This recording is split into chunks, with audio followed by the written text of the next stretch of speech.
Vocês estão felizes essa noite? Que Deus te abençoe. Já abençoe o seu irmão, sua irmã que está aí do lado.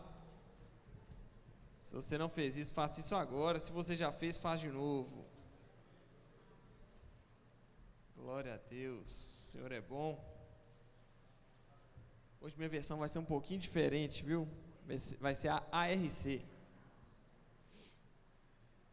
Bom, quero convidar os irmãos para que abram aí a Bíblia em 2 Timóteo, capítulo 3. Nós vamos dar sequência ao que nós já estamos falando aí há várias sextas, né? E nós estamos entrando aqui no penúltimo capítulo de 2 Timóteo. A gente já sabe, essa aqui foi momentos antes do martírio, né, do apóstolo Paulo. Então a gente está vendo aqui as palavras finais desse grande homem de Deus, que foi o apóstolo dos gentios, aquele que foi levantado pelo Senhor Jesus para poder estender a pregação do evangelho, não só ao judeu, mas também a nós, somos gentios, amém, irmão? Você é gentil, eu sou gentil, e não, gentil não tem uma conotação negativa, tá? Isso só quer dizer que você não é judeu, tá bom? Beleza? Tem alguém que é judeu? Se for, beleza, aí você não é gentil, né? Mas eu acho que todos nós somos gentios, né? Brasileiros. Todo mundo é brasileiro aí? Sim? Então nós somos gentios.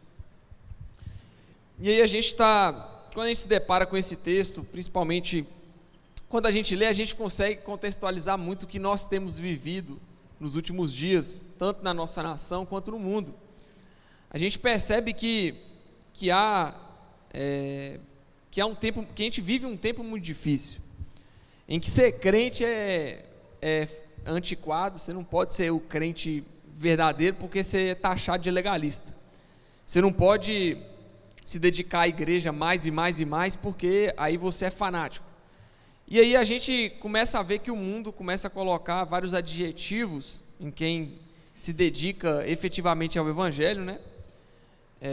Mas a gente percebe que o evangelho, ele só foi possível, essa boa notícia que eu e você recebemos de Deus, só foi possível porque um homem se esvaziou de si mesmo, assumiu a forma de servo, assumiu a sua forma, morreu na cruz para perdoar o seu pecado.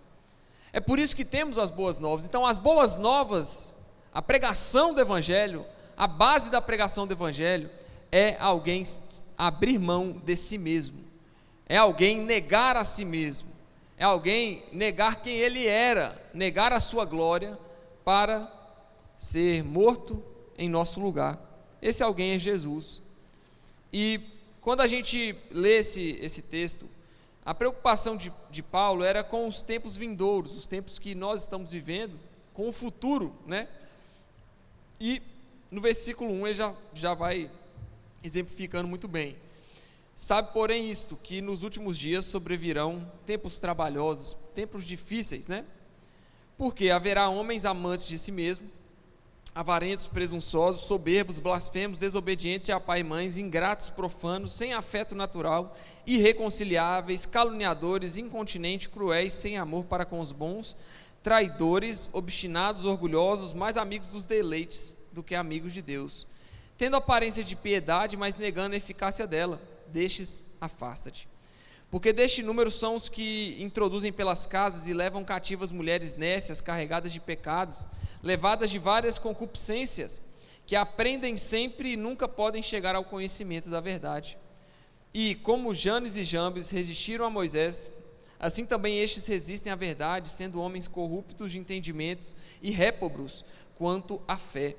Não irão, porém, avante, porque a todos será manifesto o seu desvario, como também o foi o daqueles. Nós vamos falar nessa primeira parte agora, que aqui estão vários adjetivos, irmãos.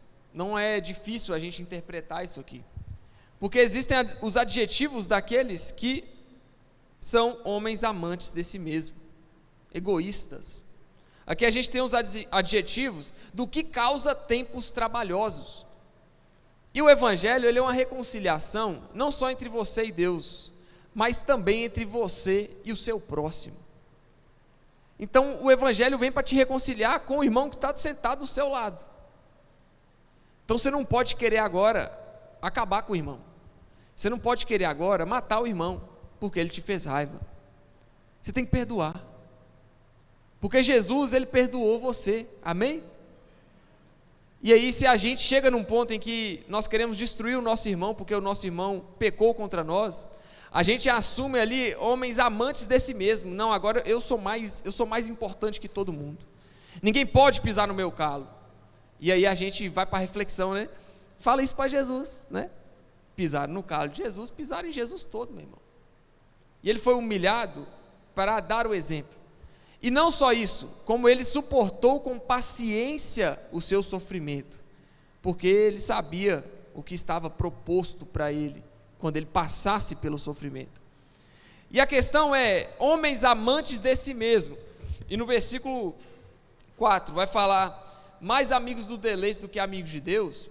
Esses homens amantes de si mesmo, eles não conseguem enxergar o benefício de servir a Deus. E como é servir a Deus, irmão? É literalmente fazer tudo o que está escrito aqui contrário.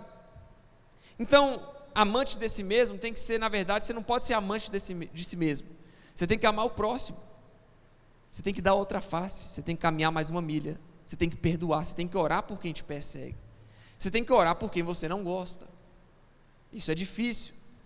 Você abençoar quem está te maldizendo. Você abençoar quem está querendo o seu mal.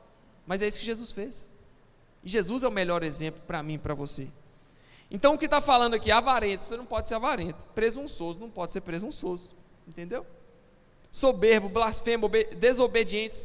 Tem que ser o contrário disso aqui para ser alguém crente de verdade.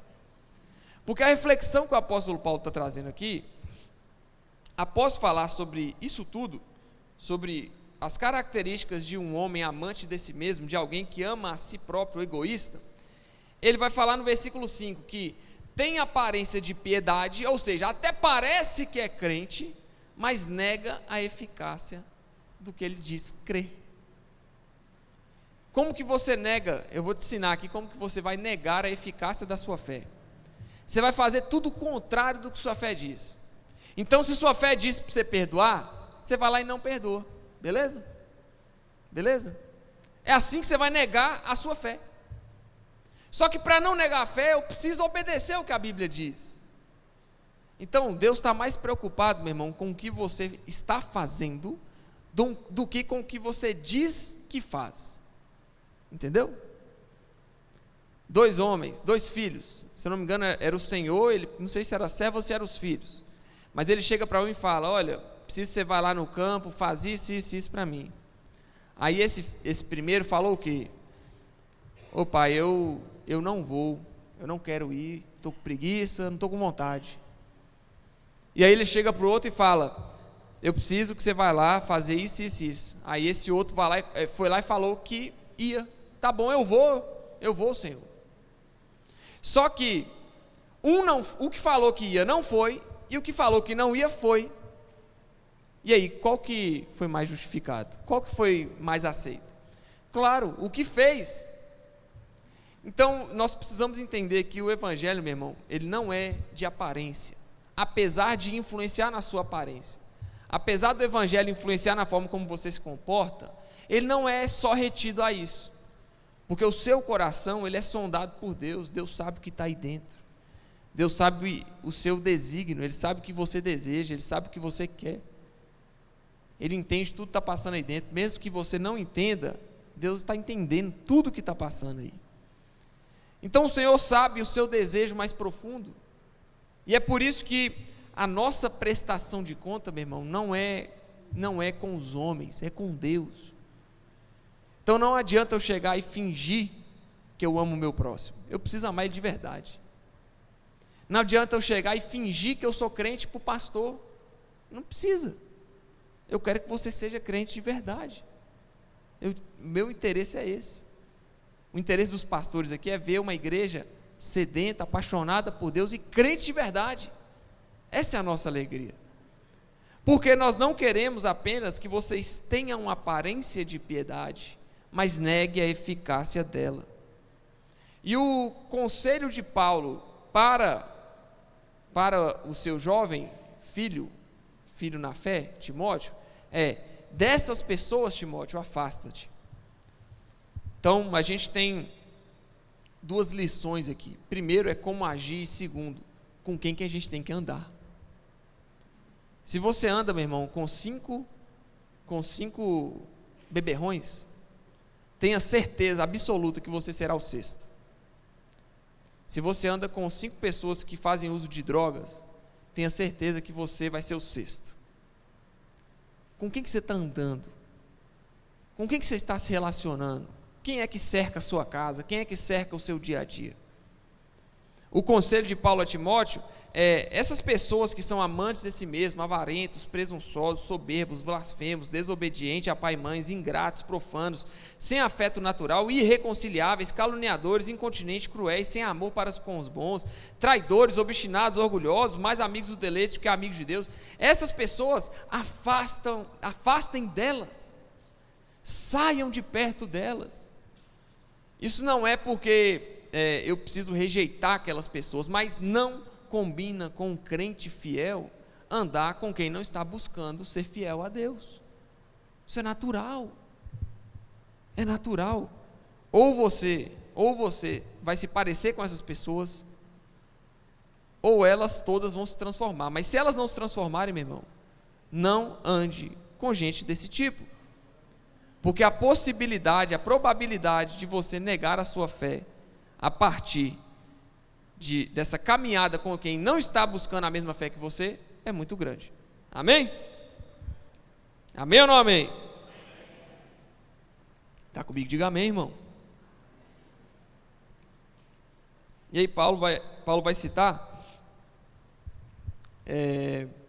alguns homens que, no versículo 6, porque deste número são os que se introduzem pelas casas, levam cativas mulheres nécias, carregadas de pecados, levadas de várias concupiscências. E aqui está usando ainda que esses homens que parecem que são bons, eles entravam nas casas naquele tempo e seduziam as mulheres que estavam ali sofrendo e levavam elas a cair nessas concupiscências, né? E essas mulheres nunca chegaram ao conhecimento da verdade. E aí ele faz uma comparação.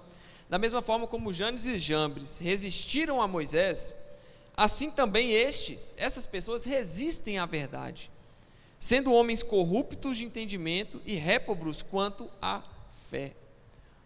O conhecimento deles está corrompido pelo pecado e eles resistem ao poder da palavra, ao poder da pregação da verdade. Quem são estes? Homens amantes de si mesmo. Então não tem uma pessoa que você prega, e a pessoa continua do mesmo jeito, não quer saber, está resistindo à verdade. Na verdade, o conhecimento dela, a Bíblia fala que o conhecimento dela está corrompido. Eles resistem à verdade porque são corruptos de entendimento. Então o conhecimento, o entendimento dela está corrompido pelo pecado. É necessário, portanto, meu irmão, uma ação do Espírito Santo. Então a pregação do Evangelho é o papel de todo crente, sim, mas nós vamos nos deparar com pessoas que resistem à verdade, como o apóstolo Paulo está falando aqui. Então elas não irão, essas pessoas que resistem, avante, porque a todos será manifesto o seu desvario, como também o foi o daqueles. Que está falando de homens que resistem à verdade do Evangelho, e as características desses homens estão aqui.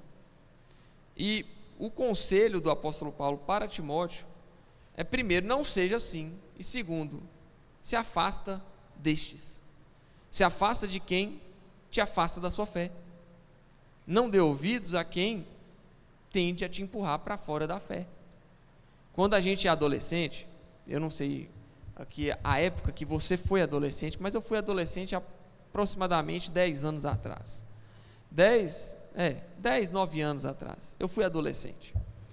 E quando você é adolescente, a tendência, quando você está sofrendo, por exemplo, de amor, os adolescentes estão sofrendo de amor, e eu acho que até os adultos hoje estão assim também, mas enfim, os adultos, quem está sofrendo de amor, está passando por alguma decepção amorosa, quando tem uns amigos que não são da igreja, eles chegam para você e falam assim: ô moço, vamos sair, Vamos tomar umas ali, vamos para uma festa ali, vai ter uma resenha ali, vai ter um rock ali, vai ter... Vão num bar ali, vão no tal lugar, vão no botequim, vão esparecer a cabeça. Amigos que não são crentes, eles têm a tendência de nos levar para longe do Senhor. Só que, quando a gente conhece a palavra, e você, mesmo conhecendo a palavra, não está isento de passar por essas situações que vão machucar seu coração, você conhecendo a palavra, você tem um firme fundamento de onde você deve buscar a tranquilidade na cabeça. E onde que é? É aos pés do Senhor. Então você está sofrendo, está vulnerável, como essas mulheres aqui estavam, né? Está falando de mulher, mas homem também pode citar. Você está passando por alguma situação que você está sendo levada a cair nessas tentações. A possibilidade de você cair nessas tentações, tendo ao seu redor pessoas que não são crentes, é muito grande. A possibilidade de você dar espaço, abrir o seu coração para a pessoa errada, quando tem muita gente que não é crente ao seu redor, é muito grande. Mas a possibilidade de você não dar espaço para isso, tendo crente do seu lado, é também muito grande. E aí você tem que saber para onde você quer ir, meu irmão. Nós temos que saber o que nós queremos da nossa vida. Se a gente quer se parecer com o mundo, tem um caminho. Se você quer se parecer com Deus, tem outro. E aí você tem que escolher para onde você quer ir. Muito simples. Então, se eu quero ser amigo dos deleites, então beleza. Então você vai ser aí, você vai fazer parte dessa galera aqui, que resistem à verdade e tem o seu entendimento corrompido pelo pecado. O amor pelos deleites foi mais forte do que o amor de Deus por mim. E aí a pessoa vai e se dobra aos deleites. A palavra também diz em 1 João, se não me engano é 1 João ou 2 João, que quem se torna, quem é amigo do mundo se torna inimigo de Deus. E a gente está falando isso aqui porque a carta de Timóteo, ela é muito incisiva em falar do guardar a fé, do preservar a sua fé, preservar o que você crê, permanecer puro, permanecer santo, permanecer firme em um mundo que tende a te levar para o pecado toda vez que você olha para um lado ou para o outro. A carta de Timóteo é um chamado à perseverança na fé. Então, para você se encaixar no mundo, você tem que seguir regra. E para você se encaixar na igreja, você também tem que seguir regra. Qual regra que você quer seguir? Muito simples. Muito simples. Então, se eu quero me encaixar nos ambientes mundanos, vai ter regra, meu irmão. Você não se encaixa de qualquer jeito. Eu te falo isso por experiência. Já falei, vou falar de novo. No momento em que eu saí com meus amigos para um bar, depois que eu já tinha convertido não, parei de beber, eu estava convertendo. Eu estava convertendo, saí com meus amigos para tomar um refrigerante, comer um negócio, me divertir com eles, porque eu gostava da presença deles demais. Gosto da presença deles. No momento que eu sentei na mesa com eles, aquele restaurante ali, eles pediram as bebidas alcoólicas e eu pedi um refrigerante. E eu queria tomar aquele refrigerante feliz e estar curtindo aquele momento com as pessoas que eram meus amigos na época. Todos, de forma unânime, começaram a tentar me influenciar para beber.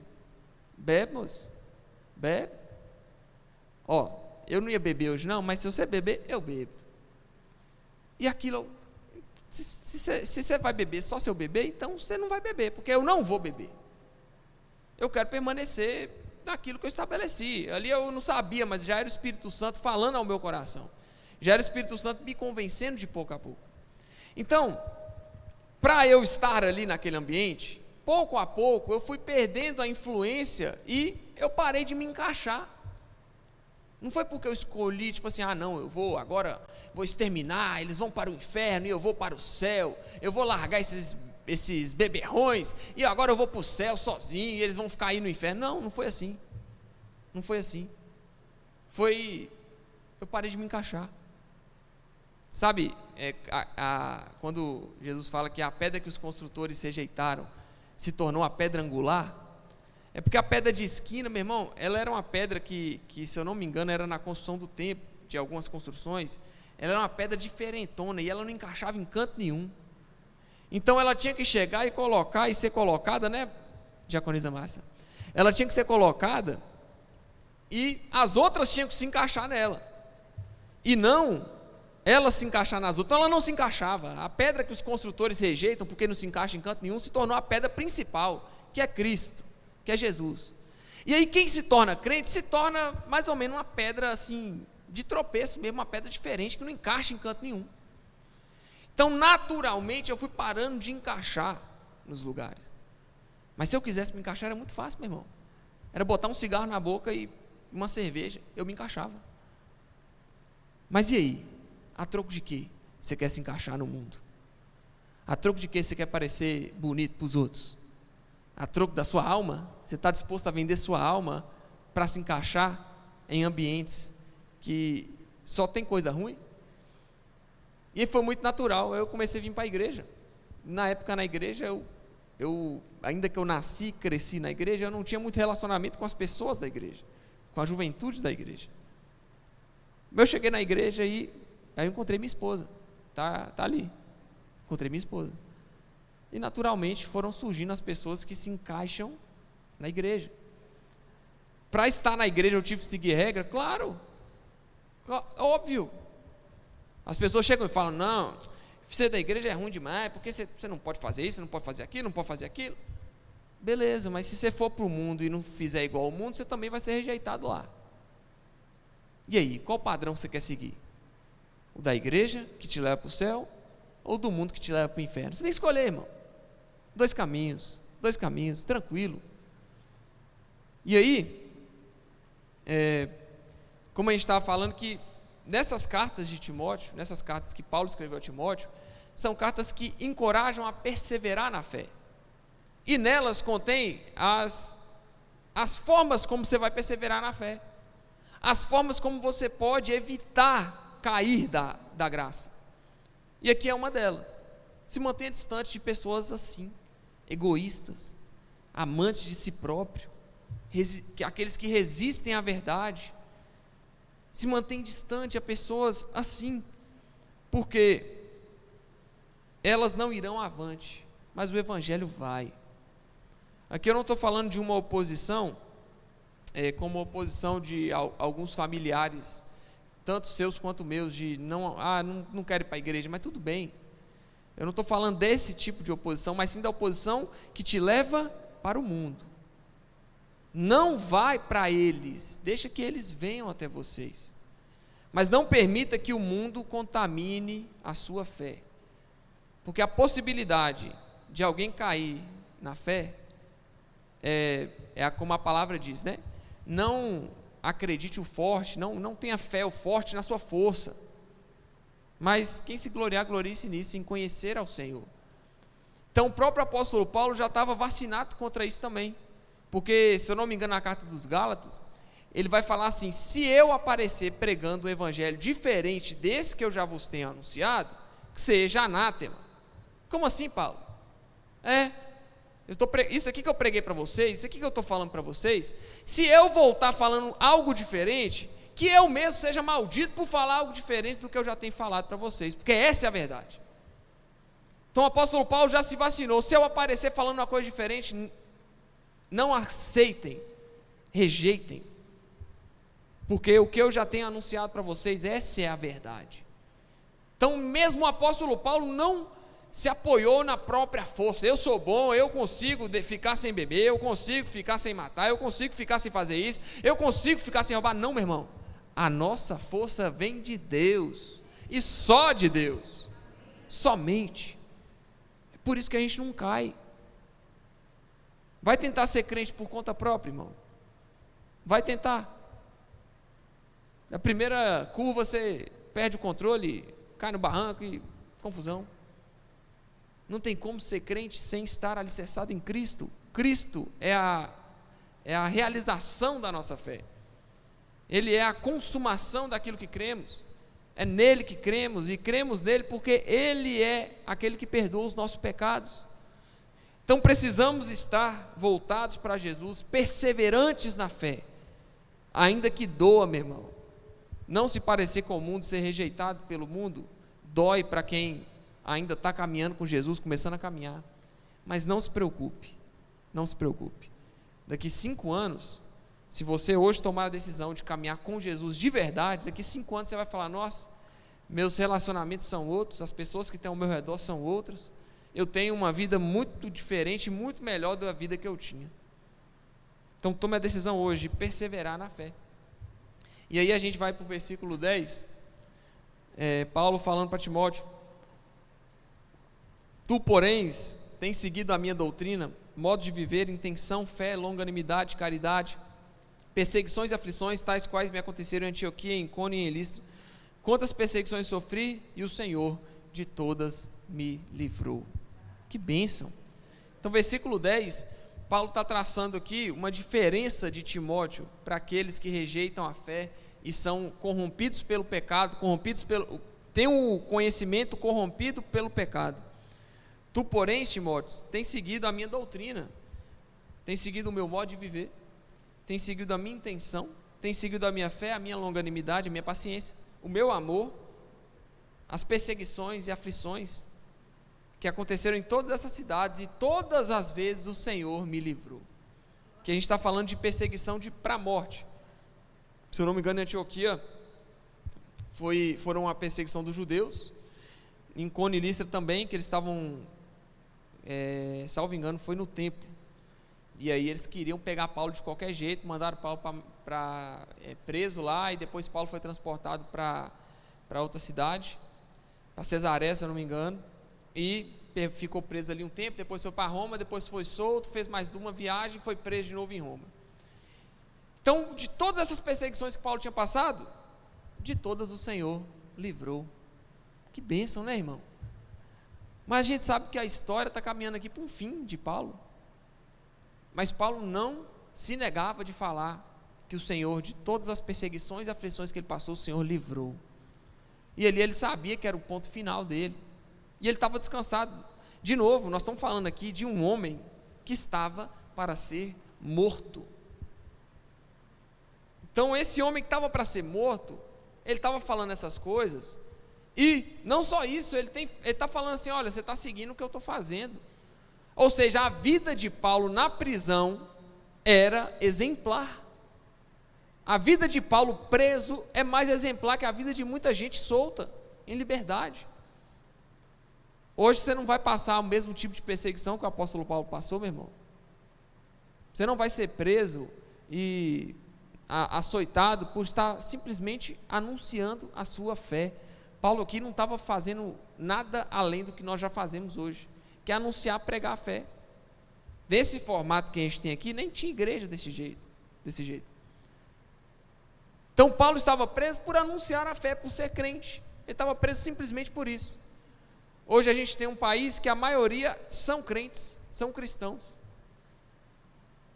Mas a gente também é um país que tem um dos índices maiores de corrupção. Então, como que a maioria é cristã e tem um índice grande de corrupção? Não estou entendendo. Por que o nosso país é tão fraco? Será que a gente precisa passar por uma perseguição, tal como Paulo passou, para que a nossa fé seja endireitada de verdade? Porque a gente não passa isso aqui. A gente não passa esse tipo de coisa. A gente está vendo um homem que foi perseguido, que sofreu, estava passando por aflição, mas de todas as aflições o Senhor o livrou. E também todos os que piamente querem viver em Cristo padecerão perseguições. Olha que bênção, nós estamos aqui querendo viver em Cristo e não estamos passando. Você está passando perseguição aí, irmão? Está passando perseguição para a morte? Eu não. E a gente quer viver definitivamente em Cristo? Sim, todos queremos, a nossa intenção é pura. Mas hoje a gente não passa essa perseguição que o Paulo falou. E por que as coisas estão mais difíceis para o crente? Por que as pessoas, os crentes, os maiores escândalos que você vê, irmão? Esses dias eu vi uma confusão de uma inauguração de uma igreja. Na inauguração, olha para você ver, na inauguração de uma igreja, um pastor, eu acho que contratou um obreiro, um diácono de uma outra congregação, de outra cidade, para ir lá prestar um serviço para esse pastor. Só que no final das contas, esse pastor não pagou ele, deu um calote nele, ou seja, saiu da cidade dele para fazer um serviço para um pastor, O pastor não pagou esse cara, esse diácono. Deu uma confusão, meu irmão, que saiu o vídeo deles caindo na porrada, na pancadaria, um jogando o outro no chão, até que o outro conseguiu dar um mata-leão no que tinha sido lesado. Esse cara que tinha sido lesado desmaiou. Olha para você ver que loucura. E os pastores lá, dois ou três pastores descendo a pancada no cara. Tem condição? Não. É brincadeira. E um gênio abençoado por Deus, estava filmando para mostrar mesmo a vergonha. E soltou na internet. Aí o pastor principal dessa congregação não falou nada. Está aí. O cara é uma figura pública e não falou nada, não se pronunciou. Aí você vê esses absurdos, você não é possível. Igreja não devia ser um negócio diferente? Devia não, deve ser um negócio diferente. Sim. Igreja tem que ser exemplo na conduta em tudo, irmão. E aí a gente está percebendo que as coisas estão ficando distorcidas.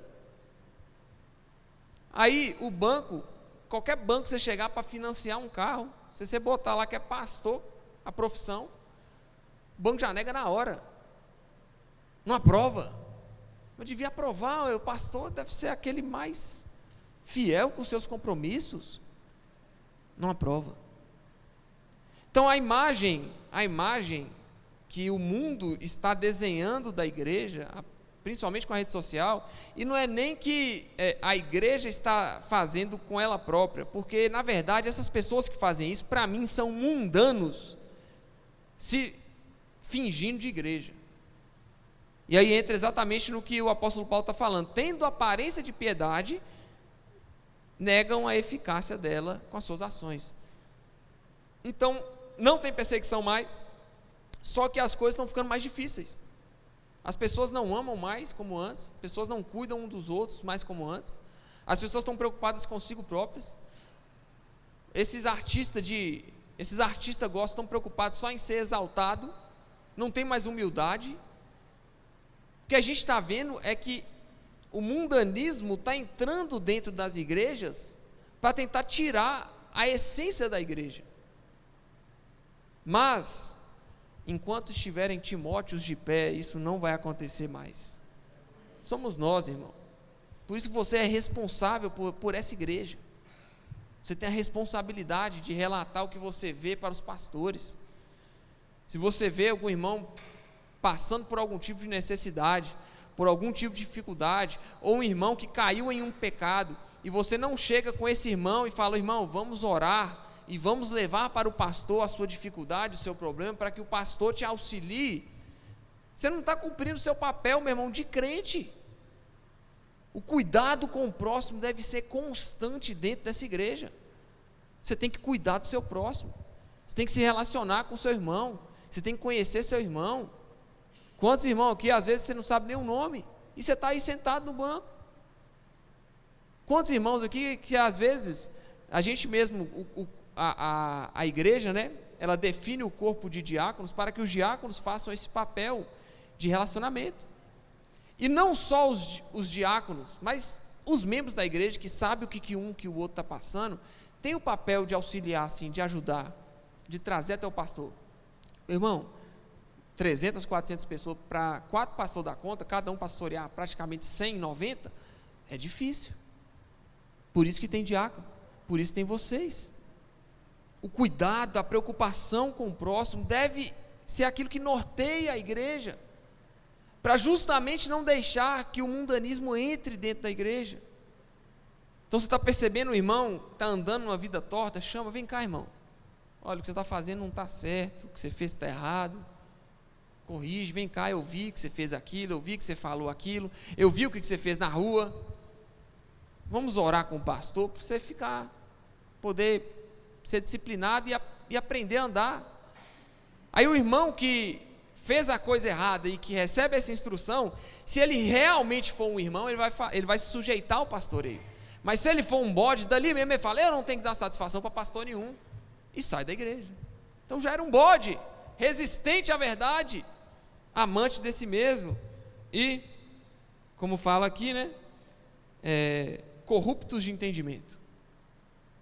Então, se sujeitar ao pastoreio do líder, se sujeitar ao Evangelho de Jesus, permanecer firme na fé, são bases, são pilares para uma vida cristã saudável, para você viver uma vida correta, uma vida de santidade. Então, a gente está falando aqui sobre aqueles que desejam viver com Jesus padecerão perseguições, mas nem sempre a gente passa. Ultimamente a gente não está passando, mas isso não quer dizer que a nossa fé, a nossa intensidade com Deus deve ser diminuída. Pelo contrário, irmão, essa liberdade que nós temos que usar para evangelizar mesmo. Nós temos que usar para vir na igreja o tempo que dá, todo o tempo. Nós temos que nos esforçar para congregar com os nossos irmãos, para amar o nosso próximo que está aqui, para auxiliar quem está precisando.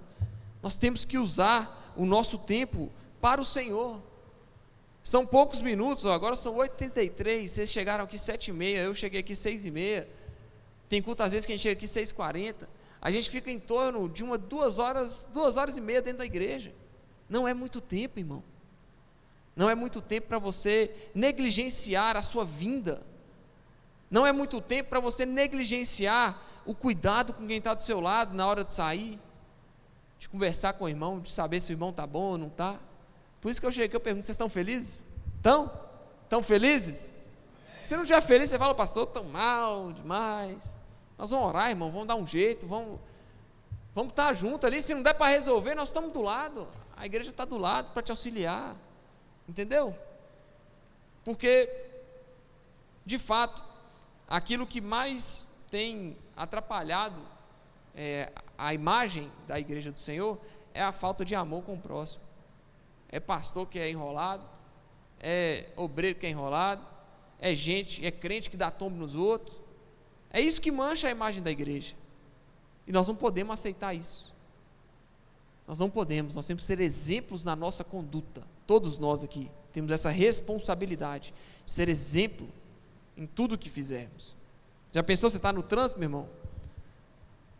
Um abençoado te fecha de moto, você manda ele lá para não sei onde, e aí, quando você estaciona o carro, ele também está estacionando na porta da igreja, vai entrar junto com você na igreja? Que coisa linda!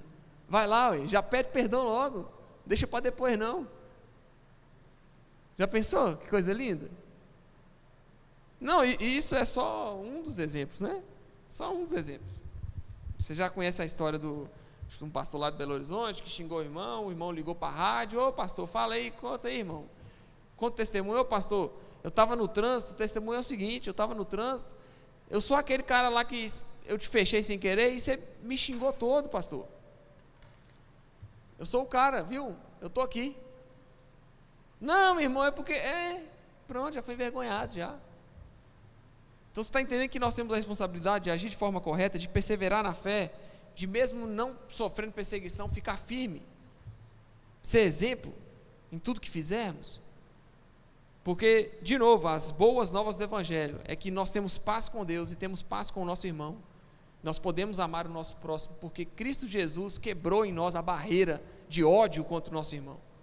Cristo Jesus quebrou em nós a barreira de ódio contra Ele mesmo. Cristo Jesus quebrou em nós o amor pelo pecado e colocou em nós o amor por Ele. Então nós temos que nos aproximar de Deus, amar o nosso próximo, cuidar de quem está do nosso lado, porque esse é o Evangelho, essa é a palavra de Deus. Jesus veio do céu o quê? Para ser coroado por homens? O judeu pensava que sim, e é por isso que quando Jesus está para ser crucificado, começa a salvar os gentios, curar um, perdoar outro, os judeus ficam naquilo na cabeça, mas poxa, o Messias que viria era para nos tirar aqui do poder de Roma e da Grécia. Então os judeus estavam ali sofrendo a influência grega e também sendo ali sitiados e dominados pelos romanos. E o judeu sempre foi um povo muito nacionalista, irmão. Então quando a gente vai falar de judeu, a gente vai lembrar de terra prometida, a gente vai lembrar de Canaã, o povo judeu conquistando a terra prometida, o povo judeu sendo um só. Mas aí chega no Evangelho, chega Jesus e ele estende a salvação não só para o judeu, mas para o gentio, para mim e para você. Graças a Deus por isso. Só que aí, o judeu estava esperando um Messias político. Por isso que alguns estudiosos falam que mandou soltar Barrabás, porque Barrabás era um salteador, era um revolucionário, vamos falar assim, judeu, que muitos tinham ele como um Messias político. E aí é tipo assim, Barrabás está aqui matando os caras, atravessando os romanos, quebrando a influência grega, e esse Jesus aí está curando o samaritano, crucifica Jesus, solta Barrabás. Barrabás aí é o Messias deles, era que eles acreditavam que era o Messias mesmo, mas o Messias mesmo era Jesus, irmão. E aí o judeu estava querendo, insistindo nisso, aí a salvação chega para nós. Jesus não foi como Davi, Jesus foi o único, irmão, foi o único, o que ele fez ninguém mais fez. Então ele não veio aqui para ser coroado por homens, ele veio aqui para perdoar o nosso pecado, para amar o próximo. Você é o próximo de Deus, nós somos o próximo do Pai, nós somos amigos de Deus. Jesus veio à terra para nos amar, para te perdoar, amém? Você crê nisso? Para a gente poder encerrar. Mas os homens maus e enganadores irão de mal para pior, enganando e sendo enganados. Tu, porém, Timóteo, permanece naquilo que aprendeste, de que foste inteirado, sabendo de quem os tens aprendido, e que desde a sua meninice sabes as sagradas letras que podem fazer-te sábio para a salvação pela fé que há em Cristo Jesus. Toda a escritura divinamente inspirada é proveitosa para ensinar, redarguir, corrigir e instruir em justiça, para que o homem de Deus seja perfeito e perfeitamente instruído para toda boa obra. Amém? Então esse é o objetivo da palavra de Deus, da escritura sagrada, é nos instruir para que sejamos sábios e salvos em Deus, para o nosso pecado seja perdoado e a gente possa viver esse evangelho de verdade. Amém? Jesus quer isso para você, irmão. Jesus quer isso para você. Então que você hoje tome a decisão de caminhar pelo caminho reto. Pode ser mais difícil, mas tudo bem, irmão, tudo bem. O nosso benefício, ele não vem agora. Eu poderia sim estar na minha casa, irmão, eu vim direto do meu trabalho. O pessoal fica enchendo minha cabeça falando que eu não ando a pé, né? Todo lugar que eu vou fazer alguma coisa, eu tento achar um aqui, eu falo assim, estou indo levar um carro ali, me busca lá. E às vezes é do lado da minha loja, e eles falam assim, toma vergonha, Rick, você está doido? Você tem que vir a pé, vem a pé e tal. Eles ficam me zoando. Hoje eu andei a pé, irmão, hoje eu andei a pé demais. Nossa, hoje eu andei a pé, suei. E aí, eu queria muito ir em casa antes da igreja, para poder tomar um banho, tirar esse suor e tal, tirar essa roupa suja. Mas eu entendo também que se eu fizesse isso, eu ia chegar aqui 7h30, não ia ter como ensaiar, não ia ter como eu preparar direito o que eu ia falar com vocês. E aí eu já entendi, irmão, que nem sempre vai dar para fazer as coisas de Deus com conforto. Eu queria estar com a roupa cheirosa, igual vocês estão cheirosos aí, mas eu não estou. Mas isso não me impede de cumprir meu ofício, não me impede, e nem sempre, seja com conforto ou sem conforto. Eu moro aqui do lado, mas não ia dar tempo. Eu cheguei na igreja às 6h40 e não fui em casa. Então nem sempre vai dar para fazer com conforto, mas faça, mesmo sem conforto, porque se você abrir mão do seu conforto hoje para Deus, meu irmão, no futuro, Deus vai te dar um conforto que muitas pessoas não vão ter. Amém? Você crê nisso? Então, há tempo, fora de tempo, adore ao Senhor, viva o Evangelho, venha na igreja, participe dos cultos, porque isso é importante para você. Glória a Deus.